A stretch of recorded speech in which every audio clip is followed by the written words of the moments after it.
కాకినాడ జిల్లా తాళ్లూరు జియ్యన్న ఉత్సవాలకు అంగరంగ వైభవంగా నిర్వహించడానికి దేవస్థానం యాజమాన్యం ఏర్పాట్లు పూర్తి చేసింది. దేవస్థానం కార్యనిర్వహణాధికారి ఉనమట్ల రాజేష్ మాట్లాడుతూ ఈ నెల 10వ తేదీ నుంచి 3 రోజుల పాటు తాళ్లూరు జియ్యన్న ఉత్సవాలు నిర్వహించడానికి అన్ని ఏర్పాట్లు పూర్తయినట్లు తెలిపారు. దేవస్థానంలో ఉన్న గజేంద్ర పుష్కర ఘాట్ కోనేటిలో వేలాది మంది భక్తులు స్నానం చేయడానికి సిద్ధం చేశారని తెలిపారు. ఈ ఆలయానికి వందల సంవత్సరాల చరిత్ర ఉందని గుర్తు చేశారు. ఆలయంలో వెలిసిన జియ్యన్న స్వామి ఎంతో పవిత్రమైన క్షేత్రంగా రూపుదిద్దుకుందన్నారు.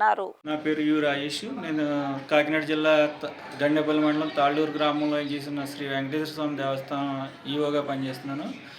ఈ నెల 10, 11, 12 తారీఖున జరిగే శ్రీ వెంకటేశ్వర స్వామి వారి కళ్యాణ మహోత్సవానికి అన్ని ఏర్పాట్లు, భక్తులకు సంబంధించి అన్ని ఏర్పాట్లు చేయడం జరుగుతుంది. ఇక్కడ శానిటేషన్ కానీ,